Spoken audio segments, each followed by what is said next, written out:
Hola, yo soy Tania y este es tu podcast Pulso Científico. Yo soy Brandon y estaremos compartiendo conocimientos científicos de salud, debatimos ideas y aprendemos juntos. Yo soy Steffi y aquí la curiosidad se transforma en conocimiento. Yo soy Javier y este es un podcast del Doctorado en Investigación Multidisciplinaria en Salud y la Universidad de Guadalajara. Las opiniones y comentarios expresados en este episodio son responsabilidad exclusiva de quienes los emiten. El Centro Visitado de Tonalá y la Universidad de Guadalajara no comparten necesariamente dichas opiniones, ni se hace responsable de ellas. Hola, ¿qué tal? Muy buenos días, tardes a todas y todos los que nos escuchan. Bienvenidos a un episodio más de esto que es Pulso Científico. Yo soy Brandon Morales y el día de hoy estaremos hablando de un tema crucial que toca espacios de la salud, como lo es la rigidez arterial y su relación con el riesgo cardiovascular. Hola, ¿qué tal? Buenos días, yo soy Steffi López y bueno, justo como lo menciona Brandon, el día de hoy hablaremos de un tema muy importante que es cómo nuestros vasos sanguíneos cambian con el tiempo y qué implica esto para la prevención de enfermedades cardiovasculares. Para profundizar en este tema tenemos el honor de contar con la compañía de dos expertos, el doctor Carlos Ramos Becerra, especialista en hipertensión y mecánica vascular e investigador del Instituto de Terapéutica Experimental y Clínica, y el doctor Miguel Ángel Yeo Reyes, médico cirujano y doctorante en farmacología. Gracias por acompañarnos. Bienvenidos. Muchas gracias por la invitación. Muchas gracias por estar aquí con nosotros. Y bueno, antes de empezar, me gustaría preguntarles, doctor Carlos, doctor Miguel, ¿qué fue lo que les llevó desde el inicio de su formación a interesarse en estos temas? Que bueno, hoy sabemos la trascendencia que tiene, la importancia de desarrollar investigación y aplicación del conocimiento en lo que es hipertensión arterial, pero ¿qué fue lo que los motivó a elegir este camino? Bueno, inicialmente yo decidí, desde lo que fue mi formación como médico, yo siempre estuve interesado en lo que fue la investigación en general. Particularmente en la etapa en la que yo estuve en el servicio social, me di cuenta de que realmente una de las partes importantes dentro de lo que es la salud es la prevención en general y particularmente lo que es la prevención del riesgo cardiovascular. En este caso yo decidí migrar de México. Siempre tuve esa idea, esa ilusión de poder ir de aquí y hacer una especialidad fuera de aquí de México. Y bueno, decidirme a Italia, me fui a Italia, a Milán, 4 años, hice un doctorado en hipertensión arterial y prevención del riesgo cardiovascular, que ahí empieza a armarse toda la situación. Y posteriormente eso, después de 4 años, regreso yo a lo que es la Universidad de Guadalajara, y bueno, obviamente de la que somos parte, y bueno, ahí yo inicio, allá durante el doctorado, había varias líneas de investigación, una de ellas era la parte de rigidez arterial, y bueno, esa realmente me interesó y dije, bueno, allá en México realmente no tenemos este tipo de investigación, o este tipo de líneas realmente que tenemos que actuar, que es la medición estructural y funcional de las arterias. Entonces, pues realmente mi línea allá fue, obviamente tenía que tomar una línea de investigación, la línea de investigación fue esa, y obviamente que en base a eso yo realicé también mi tesis doctoral. Entonces, lo que hice yo, o la idea que tuve yo regresando a México, obviamente, era el hecho de empezar a explotar lo que era esta investigación, este tipo de línea de investigación, y no solamente en cuestión de investigación clínica o básica, sino también como una parte importante, porque como vamos a platicar ahorita en el transcurso del podcast, es muy importante el hecho de hacer una evaluación para medir lo que es la rigidez arterial. Sí. Entonces dije, bueno, es una parte vital y muy importante en la cual no está realmente, no existe un laboratorio donde se lleven a cabo este tipo de investigaciones, y empezamos allá en el CUCS, en lo que fue el departamento de fisiología. Empezamos a trabajar con esto, ¿no? Empezamos con un medidor pequeño así de presión central, ahorita vamos a platicar de lo que es la presión central, y ahí empezamos de una sillita con un escritorio, a bueno, ya ahorita una estructura ya enorme que tenemos con muchos aparatos para medir para hacer estudios y para evaluación también de los pacientes de rigidez arterial, y eso fue lo que nos dio. Obviamente ahí empezaron a surgir ya líneas de investigación, por ejemplo, el doctorado de Pharma, donde está el doctor Diego, donde tenemos esa línea de investigación dentro de la farmacología de lo que es el riesgo cardiovascular, y en general de lo que es el estudio de los fármacos también para el tratamiento de la hipertensión. Y ahí, bueno, es donde se integra el doctor Miguel. Miguel. Hola, doc, mucho gusto. Pues parte de mi línea de investigación justamente va dirigida a rigidez arterial con cierto tipo de fármacos. En este caso yo estoy investigando cómo los glucocorticoides llegan a afectar lo que viene siendo la rigidez arterial en pacientes con enfermedades autoinmunes, en este caso pacientes con lupus.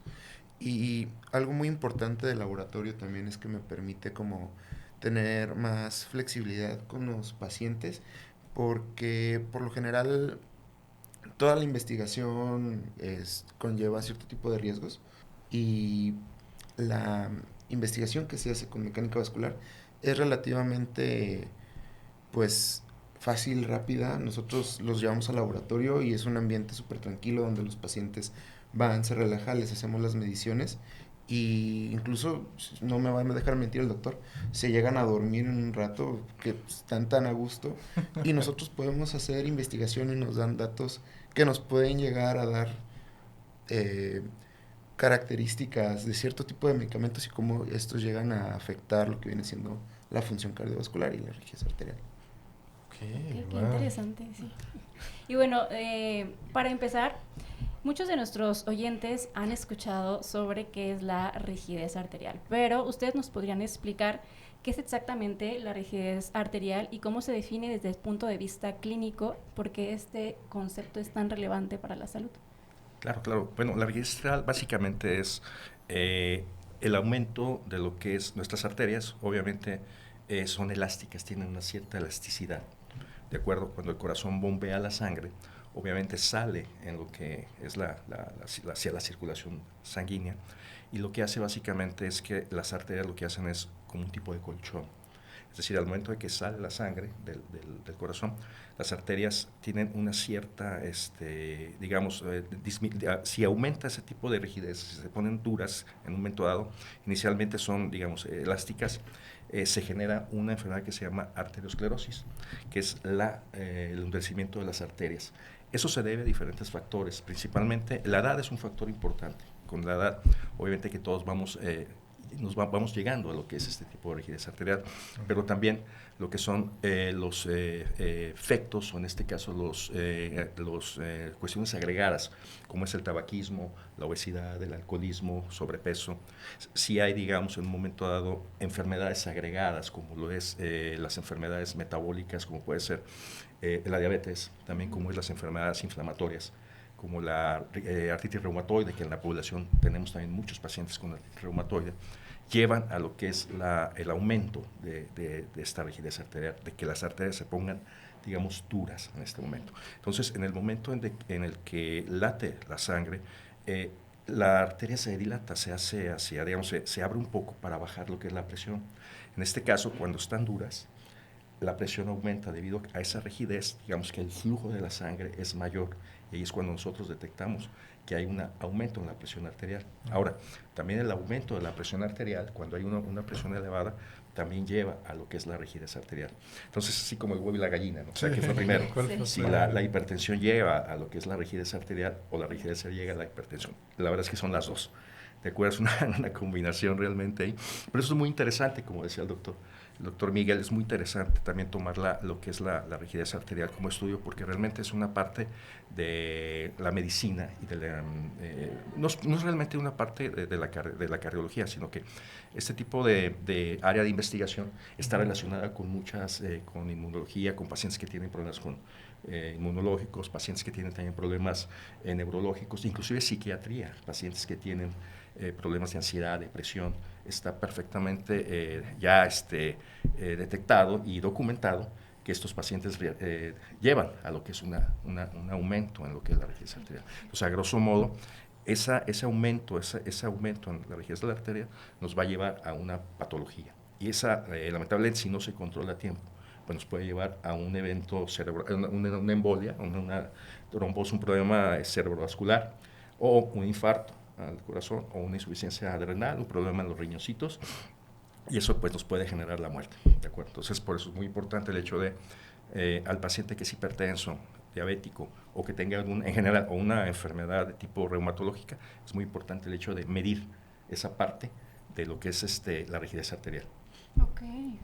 Y hace rato, ahorita nos dice pues la parte de medir, y hace rato nos platicaba, ¿no? Sobre cómo tenía nada más un aparato para medir lo que era presión central. Sí, claro. Bueno, ¿qué medidas o a nivel práctico, qué objetos existen para medir lo que es la rigidez arterial? Pero también, ¿cómo se elige cuál utilizar dentro de la práctica? Ok, en primer lugar, como que el gold estándar actual que tenemos para medir rigidez arterial es la tonometría. La tonometría lo que hace es que nosotros tenemos nuestra arteria, como bien dijo el doctor, pues esta se dilata para tratar de compensar la presión, y lo que nosotros hacemos es pues poner nuestro medidor de manera directa y medir el tono de esa arteria que nosotros estamos midiendo. Entonces, ¿cómo nosotros llegamos a medir la rigidez arterial?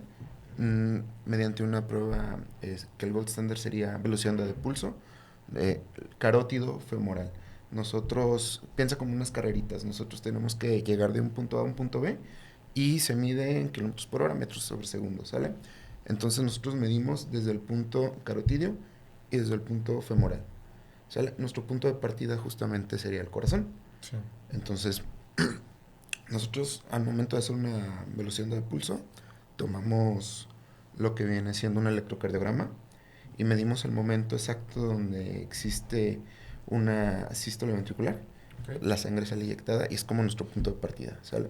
Entonces nosotros vemos desde ese punto hasta el punto en el que llega la carótida y se hace una medición en metros sobre segundo. Se hace de manera externa una medición, tenemos nuestra cinta métrica donde llegamos a medir ciertos puntos para decir, ¿sabes qué? De acá a acá se tardó tanto milisegundos en llegar, y ahora de este punto vamos a hacer la misma medición pero a la femoral, ¿sale? Entonces hacemos como unas carreritas, pues una carrera de caballos, vamos a decirlo así, y vamos a ver cuál es el caballo ganador. ¿Y cuál es el parámetro que nosotros medimos? Pues el tiempo que se tarda uno sobre otro, ¿sale? Estamos hablando de velocidad de pulso y el doctor habló poquito sobre distensibilidad, entonces piénsalo como si fuera una manguera, ¿sale? Cuando tú abres una manguera, pues obviamente sale la presión, pero pues si tú no le si tú no la apachurras, si tú no le metes tu propia presión, pues el agua va a fluir, ¿sale?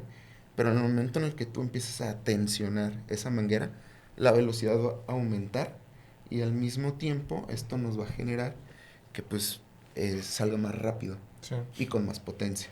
Eso con el paso del tiempo, ya hablando a nivel arterial, nos puede generar un aumento en las lesiones, nos puede generar un aumento en la presión arterial, nos puede generar un aumento en las placas de ateroma, y esto nos conlleva a un aumento de riesgo cardiovascular. Sí, de hecho, lo que más o menos en general es lo que dice el doctor Miguel. Básicamente, ¿cuál es la medición? La medición es una medición que se llama velocidad de onda de pulso. Esto es, digamos que es el estudio más importante para medir lo que es esa rigidez, esas arterias duritas, ¿no? Es una técnica muy particular que ya la describió el doctor. En general, son aparatos sofisticados, son aparatos que automáticamente trabajan con un algoritmo y trabajan con... nosotros hacemos la medición y lo que hace este aparato es darnos un resultado. Es como poner un electrocardiograma o es como poner un brazalete para medir la presión. Automáticamente el aparato nos va a dar una medición.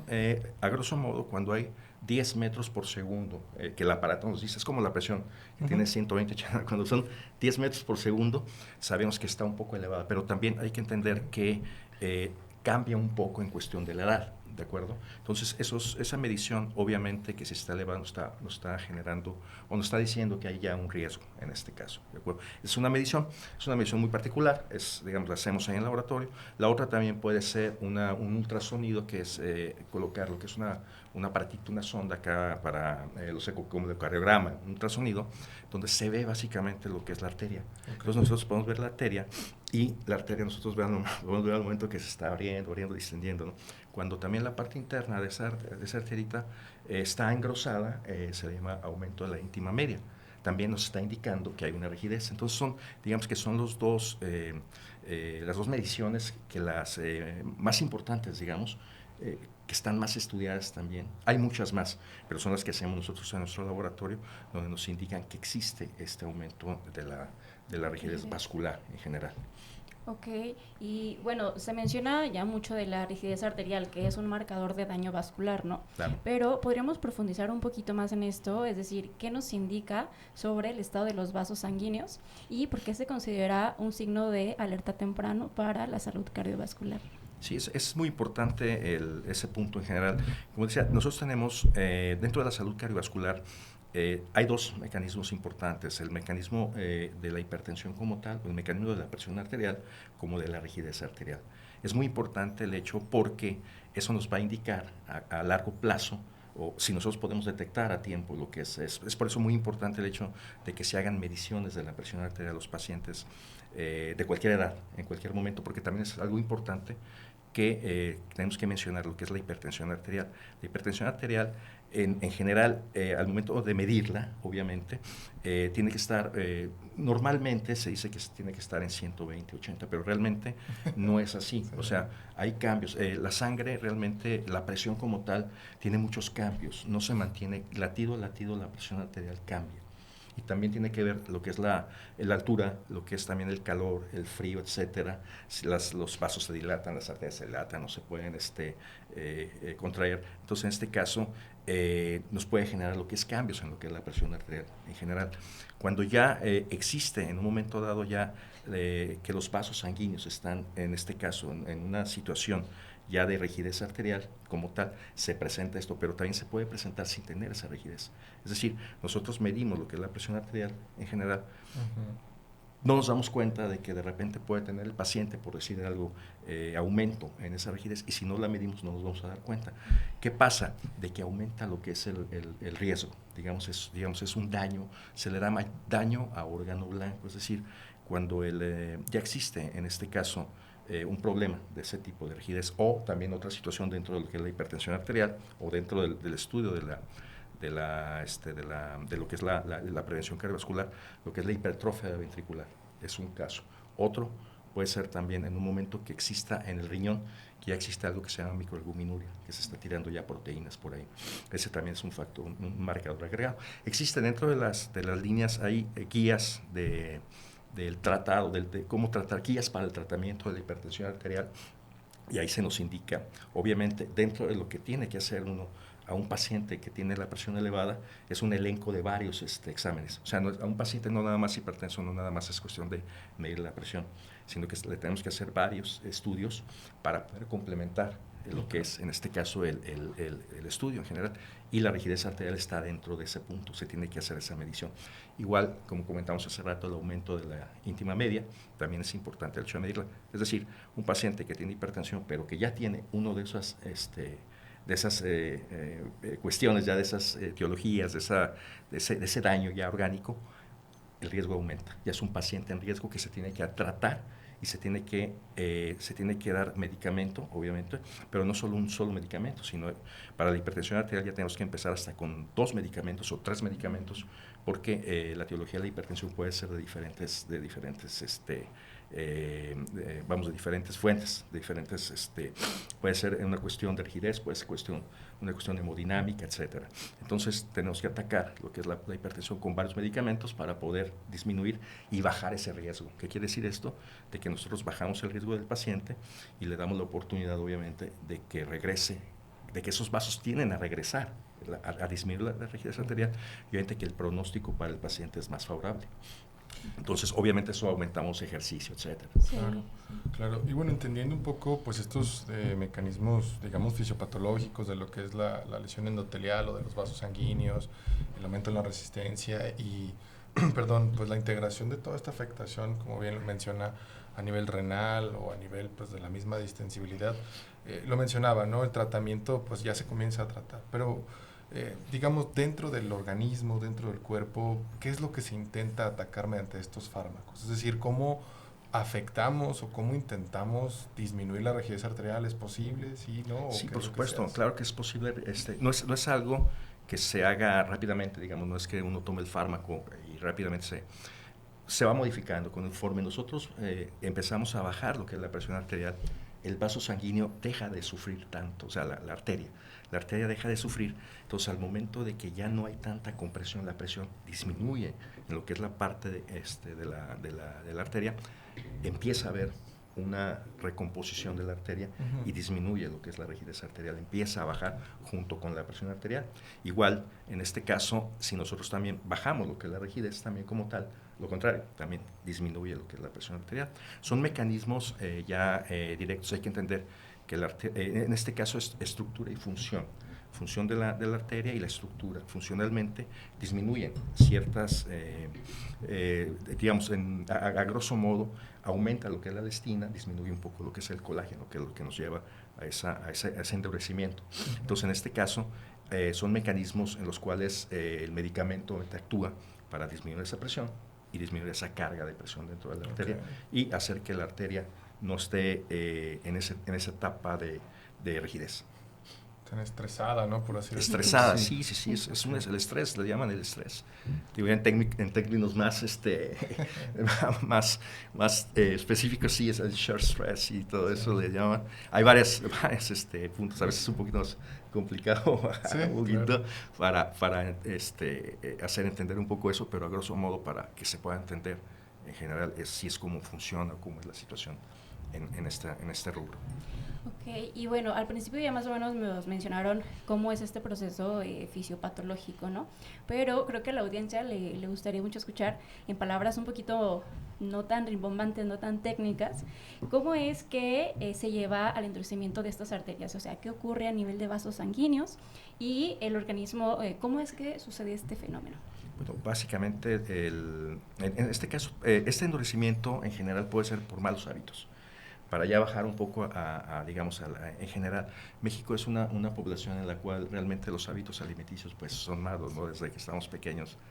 Realmente pues ahorita bueno se prohíbe un poco lo que es el consumo ya creo que no se puede, en las escuelas ya no se vende comida chatarra, pero desde ahí empieza el problema. Una de las cuestiones es nuestro hábito, los hábitos en general, lo que es el hecho de la mala alimentación, también lo que es en un momento dado la cuestión genética también, ya muchas veces si los padres tienen esta predisposición también, va a haber los antecedentes familiares, va a haber este problema.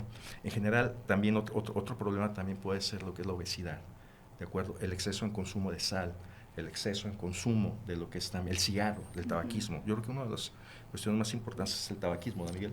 Lo que más llega a lesionar lo que viene siendo la capa íntima, que es como la capita más proximal pues a esta arteria, es el tabaquismo. Llega a tener más lesiones y por ende llegamos a presentar más plaquitas de ateroma. Si a eso le juntamos que no estamos haciendo buen ejercicio y que no estamos teniendo buenos hábitos y que predecimos una obesidad, pues esa placa de ateroma tiende a crecer y estos pacientes llegan a presentar un aumento en la rigidez arterial. Así es plaquitas. Hay que diferenciar, es muy importante, es un buen punto que tocó el doctor. Hay que diferenciar dos cosas entre lo que es la arteriosclerosis y lo que es la arteriosclerosis. Bueno, para la gente que nos ve, al ser un poco... Parece por ejemplo, lo mismo. Sí, sí, no es lo mismo. La arteriosclerosis es la rigidez de la arteria, es arterio, y esclerosis significa endurecimiento, ¿no?, de la arteria. Es decir, así cuando las arterias se ponen duritas, que es la rigidez arterial. Y la aterosclerosis es la formación, como decía el doctor, es la formación de lo que es la plaquita, esa plaquita de colesterol o esa plaquita calcificada. Esa sería lo que es la aterosclerosis, porque se forma un ateroma, ¿no? El ateroma es esa, ¿no? Esa plaquita que puede ser diferentes cosas. Y eso es lo que nos va a producir un infarto, nos va a producir también lo que es en un momento dado un evento vascular, una embolia en general, es lo que nos va a provocar. También, aparte, o sea, puede haber pacientes que no tengan la presión elevada, pero tengan esta cuestión. Por ejemplo, los pacientes con lupus son pacientes que tienden a hacer este tipo de plaquitas y muchas veces, pues, ¿qué pasó? Si no era hipertenso ni nada, pues no tenía la presión alta, ¿no? Y pum, sí. tuvo un evento, ¿verdad? Y es algo que el doctor está trabajando en esa parte de lupus. Y bueno, eso es importante. Entonces, en general, es como nosotros podemos diferenciar en esta forma, ¿no?, lo que es las dos entidades. Justo me llama la atención lo que dice, ¿no? O sea, digo, en general como que tenemos en mente que las alteraciones vasculares son propias de un paciente que tiene alteraciones cardiovasculares, ¿no? Pero ahora que lo toca, ¿qué importancia tiene entonces hablar de alteraciones reumatológicas o inmunológicas, ¿no? Claro. No sé si vaya en relación con esto que menciona de aterosclerosis y arteriosclerosis, o qué importancia tiene. Ok, por el momento solamente hemos hablado como de factores de riesgo clásicos de riesgo cardiovascular. En los pacientes que llegan a tener enfermedades autoinmunes hay un factor agregado que es un aumento en la inflamación crónica de estos pacientes. No solamente estos pacientes pueden llegar a tener un aumento en lípidos, no pueden llegar a tener pues un aumento en su rigidez por su edad, sino que también por lo mismo de su enfermedad ya hay un ambiente proinflamatorio sistémico que en el momento en el que la presión sube y que empezamos a tener daño en estas arterias, al momento de reparar por el proceso inflamatorio no reparan bien. Ok. Esto se le llama edad aumentada arterial en los pacientes, que en este caso, por ejemplo, en lupus existe un fenómeno que se llama autoanticuerpos, que son anticuerpos que nos atacan a nosotros mismos, y estos al momento en el que llegan a sedimentarse en un vaso, pues llegan a lesionar de manera endotelial, llegan a lesionar el vaso, y todo este proceso inflamatorio que tienen los pacientes cuando tienen la enfermedad muy activa, llegan a generarme un aumento en la rigidez arterial, que esto pues obviamente no se ve en la población. Y me gustaría tocar un punto en esta parte, que hemos estado hablando que la enfermedad progresa y progresa y progresa y progresa. Y a pesar de que pues sí es cierto, o sea, la edad nos ayuda a la progresión de la enfermedad y las mismas enfermedades autoinmunes llegan a progresar más esta enfermedad, no se queda solamente ahí. Si los pacientes llegan a tener un buen control de la enfermedad, si los pacientes hacen dieta, hacen ejercicio, ya no hay una baja actividad de su enfermedad y al mismo tiempo toman sus medicamentos como van, esta velocidad de onda de pulso, esta rigidez arterial tiende a disminuir en este tipo de pacientes. No es como que esta rigidez arterial tiende a desaparecer porque es constante con el paso de los años, pero no llega a progresar como pudo haber progresado. Entonces no es como ¿cómo decirlo? Pues no es como un estatuto que todos los pacientes con estas enfermedades vayan a tener un pronóstico cardiovascular malo. Claro. Si se llegan a apegar a un tratamiento, si se llegan a apegar a sus medicamentos, pueden tener una salud cardiovascular favorable. Ahí lo importante, lo que dice el doctor, para en general, para agregar, es todos los pacientes que tengan un tipo de enfermedad reumatológica. Ahorita que estamos tratando de la parte, básicamente, es importante el hecho de que le pregunten a los reumatólogos tienen ya el conocimiento y nosotros trabajamos con muchos, yo como la parte cardiovascular, yo trabajo con varios reumatólogos del Hospital Civil, tanto el nuevo como el viejo, y bueno, tenemos líneas de investigación, obviamente el doctor como parte del doctorado tiene una, pero es importante que consideren los pacientes que tienen este tipo de patologías una evaluación cardiovascular. Muy probablemente ya muchos dentro de los congresos de reumatología hay presentaciones en los que se da lo que es el riesgo cardiovascular en enfermedades reumatológicas. Sí. Entonces es importante el hecho que los pacientes que nos estén escuchando que tengan este tipo de patologías, que es o de enfermedades, que es puede ser artritis, puede ser psoriasis, puede ser lupus, puede ser osteoartrosis, puede ser Sjögren, miopatías también, estamos haciendo investigación en eso. Es importante que se acerquen también a alguien que sepa, que tenga este tipo de conocimientos para que se evalúen. ¿Por qué? Porque muchos pacientes a la larga van a sufrir un poco, puede ser que tengan un problema más grave a nivel cardiovascular que prácticamente el reumatológico. Hemos visto pacientes que fallecen, digamos, por problemas cardiovasculares, que son pacientes que tienen, en este caso, alguna enfermedad inmunológica o reumatológica. También y otra parte importante, también pacientes, por ejemplo, pacientes en general también que tengan un problema neurológico o renal, también sobre todo la parte del riñón, pacientes que tengan una insuficiencia renal, o bien son pacientes que son de alto riesgo cardiovascular. Estos pacientes son muy dados a generar este tipo de rigidez arterial. Entonces es importante que las personas que nos escuchen y que tengan este tipo de enfermedades acudan con algún especialista también de la parte cardiovascular, puede ser un cardiólogo. No existe realmente alguien que, digamos, el cardiólogo en general lo podría hacer. Nosotros, como les digo, aquí en la Universidad de Guadalajara somos el único laboratorio, bueno, voy a hacer un pequeño, somos el único laboratorio que hacemos este tipo de estudios, ¿no? Okay. Igual se pueden acercar con nosotros, o sea, podemos dejar algún tipo de teléfono, sí, alguna línea, no sé si en la descripción del podcast podamos dejar algo para que nos puedan contactar, porque también, sobre todo pacientes que tengan miopatías, pacientes que tengan, porque también nosotros tenemos líneas de investigación y nosotros les hacemos los estudios y les damos los estudios de forma gratuita, sí. No se les cobra absolutamente nada, y digo, no es por nada, pero sí es una cuestión importante decir que de todo México el único laboratorio de investigación que existe de lo que es la mecánica vascular somos nosotros aquí en la universidad, en el CUCS. Está por hacerse, como les comentaba, aquí en Cutonalá estamos con la idea de armar uno, con el doctor Leo, de armar aquí uno precisamente por lo mismo, para que se haga una atención a los pacientes de esta zona, de esta parte, porque está ya muy centralizado todavía en el CUCS, hasta nos ayudaron un poco, y hacer líneas de investigación, obviamente, junto con aquí Cutonalá y con CUCS, y en esa forma poder hacer la investigación y aparte también hacer una línea de tratamiento, o más que nada de atención al paciente. ¿De acuerdo? Entonces, la idea es esa de que es importante que se hagan ese chequeo. Yo creo que es una de las partes fundamentales de este podcast, el hecho de que todas las personas que tengan algún tipo de patología, prácticamente, la arteria en general está en todo el cuerpo, obviamente, es todo, y es un todo, digamos, la arteria, sabemos que todo lo que es el circuito arterial es prácticamente un órgano, es un sistema como tal. Y obviamente que muchas patologías lo impactan directamente. Inmunología, la reumatología, enfermedades reumatológicas, inmunológicas, como platicábamos hace rato, neurológicas, o sea, enfermedades del riñón, etcétera, de todo eso, afectan directamente a la arteria. Entonces, por eso, la enfermedad cardiovascular no es solamente del paciente que tenga una cardiopatía o que tenga la presión elevada o que tenga la diabetes, sino que es un ente muy grande. Entonces nosotros, bueno, es a lo que nos dedicamos, ahí hacemos investigación y bueno, es importante, como les decía, el hecho de que se haga el estudio integral. Yo acabo de estar en un congreso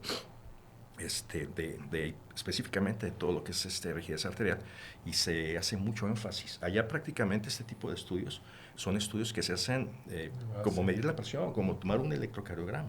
Claro, estamos hablando de Francia, Italia, España, Portugal, Inglaterra, inclusive en Sudamérica también, y es lo que intentamos hacer también aquí en México, ¿no? Esa parte tan importante, porque realmente el riesgo cardiovascular aquí en México es muy elevado. Y como platicábamos hace rato, que nos veíamos un poco, empieza desde la niñez, los hábitos. Sí. Los hábitos, y también el estrés es otra cuestión. El estrés es algo que también genera lo que es este tipo de rigidez, genera lo que es el problemas cardiovasculares y también a la vez la rigidez arterial. La falta de ejercicio, la falta de actividad física también. Y la desidia de los pacientes, ¿sabes? También, como decía el doctor, no se toman el medicamento, de repente algo pasa y si no hay un paciente bien controlado, como decía el doctor, reumatológicamente o a lo es de la presión arterial, hipertensión arterial, pues obviamente que no se van a lograr las metas y vamos a tener en un momento dado un paciente que no se toma medicamento y que está en riesgo. Bueno, ahorita me surge una duda, doctor, que está haciendo la invitación a nuestra audiencia para que acudan a hacerse su medición, si es que tienen alguna enfermedad. Pero me surge esa duda, si alguien que tiene, no sé, 10 años, 15 años fumando y que dice, yo me siento bien, o sea, ¿puede ir a hacerse esta medición aunque no tenga una enfermedad como tal? Esta pregunta que está haciendo es como muy interesante porque algo que no hemos tocado es que nos hemos enfocado mucho en enfermedad cardiovascular. Exacto. Pero la rigidez arterial es asintomática. Tú no puedes tener alguna enfermedad, pero puedes llegar a tener los factores de riesgo. Y tú puedes llegar a presentar un aumento en tu rigidez arterial, pero no una enfermedad cardiovascular per se. Ya tú presentar una enfermedad cardiovascular es que tú ya estás teniendo síntomas de esa rigidez arterial. ¿Sabes? Entonces, justamente lo que decía el doctor, la velocidad de pulso mayor a 10 metros sobre segundo, nos está diciendo que pues hay una lesión a nivel aórtico, que hay un aumento en las presiones centrales, pero eso lo estamos viendo de manera predictiva, ¿sale? Esto es una prevención. Okay. O sea, es una prevención en este tipo de pacientes. Quizá no solamente sea en lupus, también en pacientes que tengan un tabaquismo activo, pacientes con obesidad, pacientes con diabetes mellitus que tengan mucho tiempo sin un buen control, que no presenten una enfermedad cardiovascular, que no se conozcan hipertensos. Muy probablemente estos pacientes lleguen a presenciar un aumento en su rigidez arterial, pero no tengan una enfermedad cardiovascular per se. Esa es la importancia que nuestro laboratorio tiene. El tabaquismo, que también el tabaquismo. O sea, la pregunta que era el tabaquismo definitivamente, o sea, sí, la respuesta es sí. Okay. Sí tiene que, es importante el hecho de que una persona que fuma, vaya, claro, pues sí. O sea, sí lo pueden ver, sí lo Por pueden supuesto, atender. claro, Ok. porque de esa forma nosotros podemos ver si existe ya una lesión. Primeramente medir la presión, si el paciente, obviamente hacemos una historia clínica, una anamnesis que le llamamos, de todo el paciente, de cómo está, si ya tiene antecedentes y todo. Oiga, pacientes que, doctora, fíjese, yo ya tengo 15 años fumando, 20 años fumando y todo. ¿No? Sí se huele, sí se huele. Sí, porque huele, Sí, claro. huele, apesta. Y se les ve, ¿no? Tienen unas ciertas características, la piel muy particular, ¿no? Y claro que sí, cómo no, vamos a hacer. Entonces ya vemos, hacemos lo que es la historia clínica y bueno, vemos la presión y vemos que el paciente en este caso pues está bien. No tiene absoluto, o sea, cardiovascularmente no tiene nada, ¿no? Pero obviamente que él dice, pues que a mí me interesa que lo haga.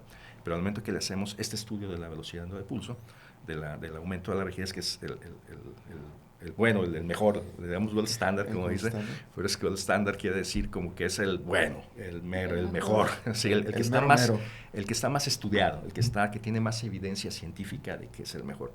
Se le hace y pum, vemos que sí, efectivamente tiene una rigidez arterial, pero puede ser que la presión esté bien. O sea, cada persona, cada paciente es una entidad particular y cada uno es diferente, ¿no? Pueden presentar probablemente tiene una velocidad aumentada, pero la presión también puede ser posible. Sí. Claro, y sí, los pacientes que fumen, lo primero que tienen que hacer es pues, no fumar, ¿verdad? Obviamente, pero sí, cuando ya un paciente es hipertenso, tiene muchas, tiene muchas patologías o tiene mucho riesgo y sigue fumando, híjole, pues es un problema.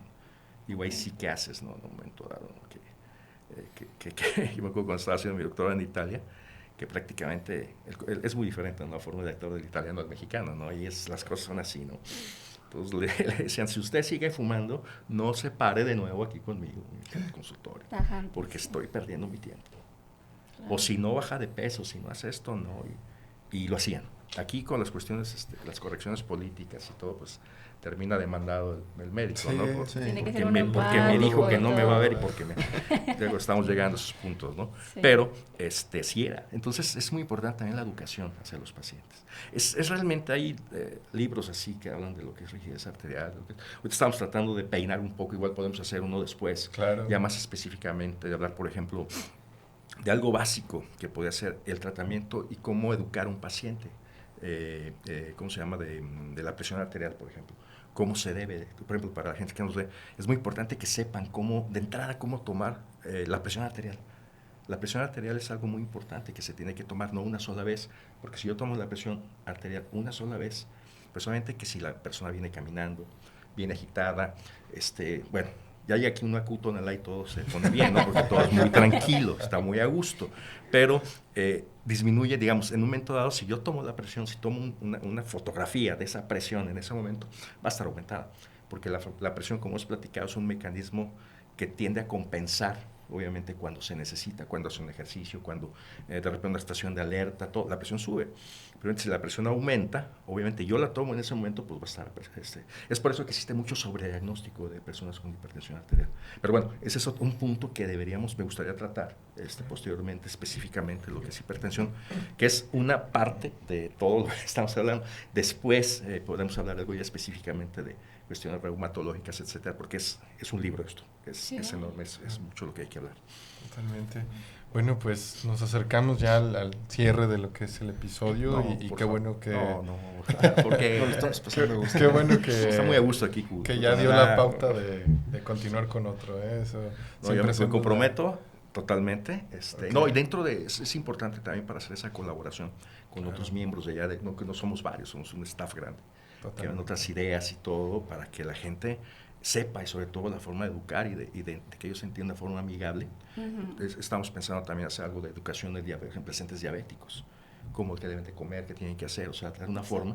Y dentro de las personas especializadas en esto, en diabetes, vengan para hacer eso, ¿no? Hablar de la diabetes, hablar de todo eso que está directamente relacionado también con las enfermedades cardiovasculares.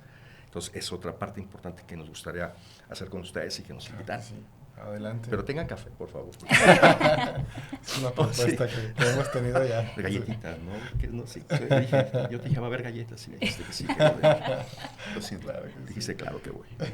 Y bueno, antes de pasar al cierre, me gustaría preguntarles pues si tienen alguna sugerencia, comentario para los pacientes, tanto que tienen patología reumática, pero también que padecen este tipo de riesgos cardiovasculares, ¿no? Digo, hace rato lo mencionaban que como tal predictor de enfermedades cardiovasculares, pues también hay que contemplar todos estos demás factores de riesgo cardiovascular. ¿Pero algún consejo, algún elemento que quisieran compartir con la audiencia? Mike. Lo que comentaba ahorita con lo del tabaquismo, que es muy importante la prevención, sobre todo en este tipo de pacientes. Si tú ya te conoces con una enfermedad, es muy importante que cambien todos tus hábitos.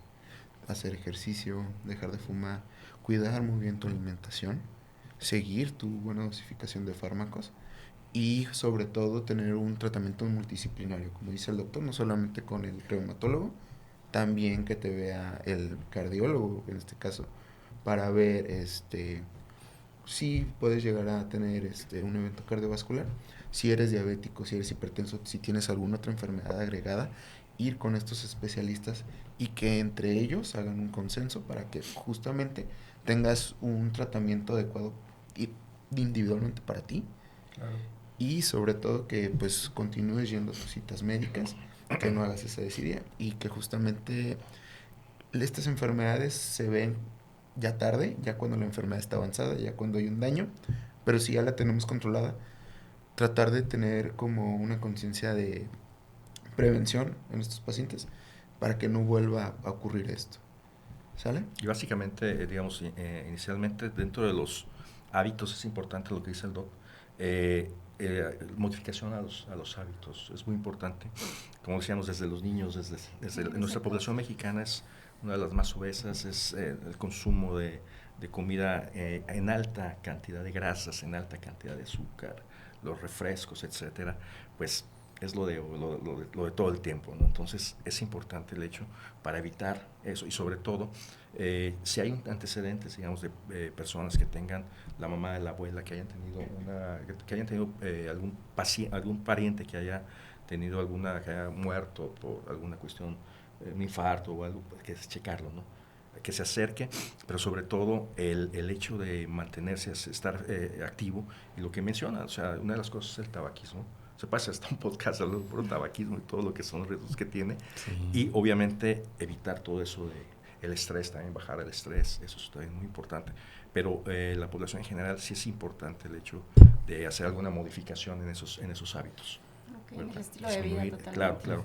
Es hacer eso y pues básicamente, como decía el doctor, ya las personas que ya tengan un diagnóstico de algún tipo de hipertensión arterial, sobre todo, en general, el hecho de tomar su medicamento, mantenerse lo más bajo de peso posible. Y si está, digamos, en un momento son pacientes que tienen, aparte de la diabetes o tienen otra enfermedad agregada, pues como platicábamos al principio, eso es una bomba, ¿no? Eso amplifica tremendamente lo que es el riesgo cardiovascular. Exacto. Entonces es muy importante tener en cuenta eso. Okay, pues muy buena reflexión, sobre todo de prevención, ¿no? Claro. Exactamente. Muchas gracias, doctores, por su visita, por estar aquí con nosotros en Pulso Científico.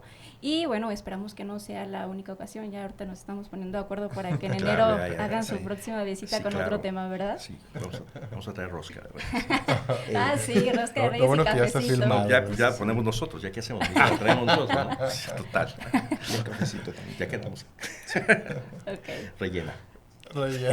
Hablando de prevención. Hablando de coman bien, por favor. Coman bien, por favor. Ahorita, bueno, es el panecito. Ahorita estamos con el pan de muerto. Sí, no, ahorita ya es imposible ponerse a dieta. Es complicado, ¿verdad? Pero bueno, o sea. Terminando la rosca modestamente, ya terminando la rosca. Todavía no empieza ni el Guadalupe Reyes. Ya sé. Estás pensando. Sí. Bueno, pues muchas gracias. Fue un placer tenerlos. Gracias, no, igualmente. Muchísimas gracias. Y sin más, pues bueno, esto fue Pulso Científico. Yo soy Brandon Morales. Yo soy Estefi López. Nos vemos en el próximo episodio. Adiós. Hasta la próxima. Bye. Hasta luego. Muchas gracias a todas y todos por escucharnos. Si te gustó, compártelo. Te esperamos en el próximo episodio. Esto fue Pulso Científico.